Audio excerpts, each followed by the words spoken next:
Assalamu alaikum wa rahmatullah, and welcome to our next edition of learning about Bitcoin, going from grassroots, studying the history of money up until our current system as we have now. And we're now in our second part of our current system. The first part we discussed how governments get money from the central bank by issuing government bonds or loan certificates. So the government pledges to pay back the central bank money, and the central bank gives them money out of thin air. And that money that we have, that money issued directly from the central bank, you could say the money that there's people say in circulation. This is what we call M1 money. Money one, I guess you can call it M1 money. So M1 money is the money issued from the central banks directly. Now, today we're going to talk about how the high street banks or the other banks other than central banks, they also issue money themselves outside of central banks. And ironically speaking, more money is issued from the high street banks than the central bank. So if the central bank issues, let's say, £10, the normal high street banks would issue probably 10 times more than that. But we'll discuss how that means in this show. So the second way in which money is created in our current system is what's known as fractional reserve banking. That basically means that the banks, they are allowed to only hold a fraction, a small portion of their total money they owe other people. Meaning, I go to the bank with my M1 money, my £10 of M1 money, and I deposit that into the bank account. That, in essence, the bank is not holding that money for me. They're not saying, hey, my friend, give me your money, I'll look after it for you, because we're friends. That's not what's happening. They are taking on from you a loan. So when you deposit the money in the bank, you are giving them a loan. So this is a good point here, just a side point. People often ask, how do we escape riba? Well, every time you deposit money into your bank account, you are given a riba-based loan. Whether you like to disagree or agree, the fact is, the banks have now taken your money. It is now their money to do what they want with it. And they have now essentially given you a promise to pay that back on demand. A promise to pay that back on demand. So it's now a liability. Now, in Islam, we have something called a qard and we have something called a wadi'ah. A qard is a loan, straightforward. A wadi'ah is when I give you something and I say to you, hold on to that thing, don't touch it. That's a wadi'ah. That's an example that in our day and time will be like a safety deposit box. You have a box, you put things inside that box, you close that box, you lock the key, and it's there. That is a wadi'ah, and that's not how banks function. Banks take your money, it goes into their balance sheet, it's now their money, and they just give you a certificate or on your internet banking screen and say this is how much they owe you, but that doesn't mean that's yours. So now they have taken on from you this M1 money, this £10 of M1 money. The banks now have permission from the government to lend out to other people this money that they have. To lend out to other people this money that they have. And in practice, banks don't even need to have that money to lend out, but let's leave that aside. So banks can now issue out loans to other people. So now you think in your mind, I have £10 in my bank account. It's how much money I have.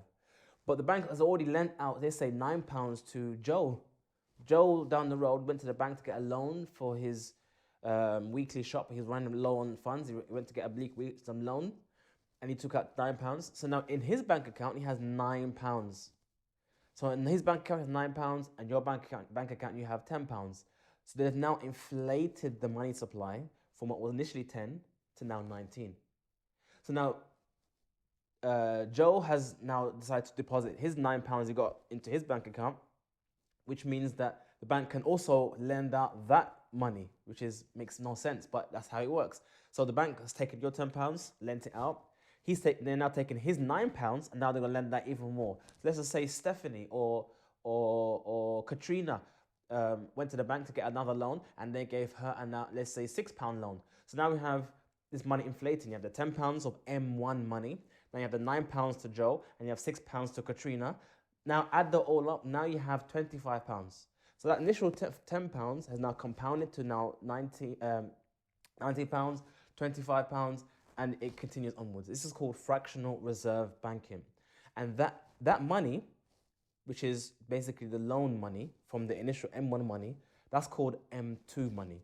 So imagine, let's just say the money in the UK, let's say there's about £1 trillion, let's just say, not that case, but imagine there's £1 trillion of M1 money. There will most likely be something like £20 trillion of M2 money, i.e., all the money that was printed by the central bank, deposited into the bank account, and now given out as more loans to other people that inflated the amount of money in money supply. That's essentially what's called M2 money. Now, how does the central bank control those banks or control the people to either increase the money supply or decrease the money supply? Here's the trick. Here's the tools that the central banks use, and this will hopefully give you insight into things we might hear often on the news.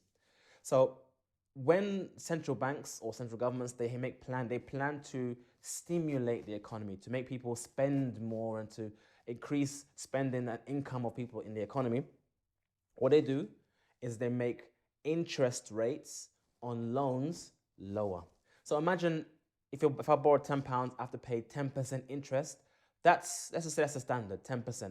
So if you want to increase more borrowing, as people go to the bank to get more and more and more money, therefore increasing the supply, they would reduce that interest rate from 10% down to, say, 5%, or maybe 4%, or maybe 3%. Now, if your interest you're paying on your mortgage on your house or on your car or whatever is only 3%, people say, oh, wow, this money is very cheap. It's now cheap to get a loan.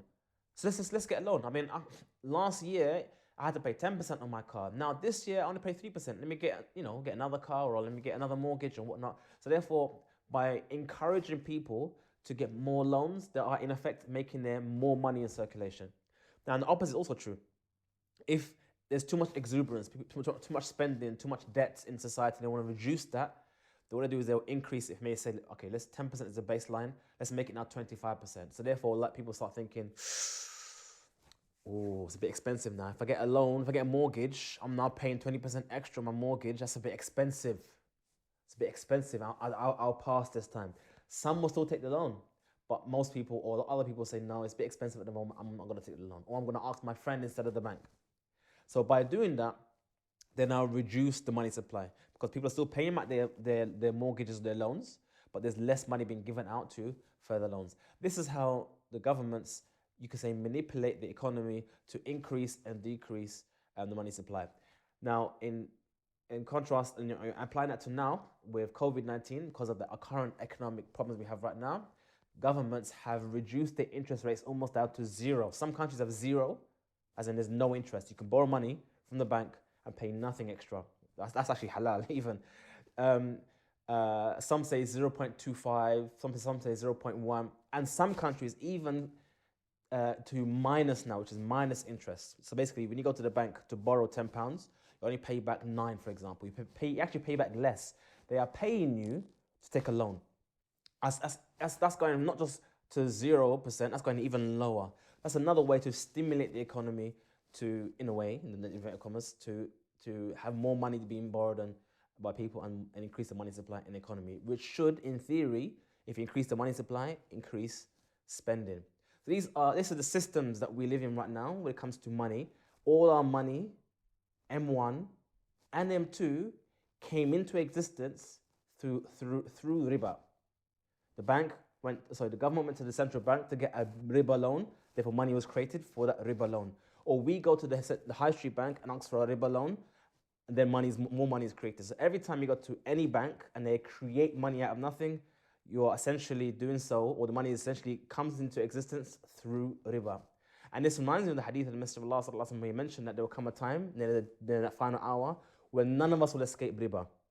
If this is not the time, I don't know when that time is. Inshallah, we'll look forward to our next video. We'll dive in deeper into why Bitcoin came into existence and what did Satoshi Nakamoto seek to achieve by inventing the Bitcoin. Jazakallah khair for joining us today. Subscribe, like this video and share. And if you want to join our mailing list, please do so on our website. And if you want to give us a call, give us a shout, you can do so. You can find our details on our website. Assalamu alaikum wa rahmatullahi wa barakatuhu.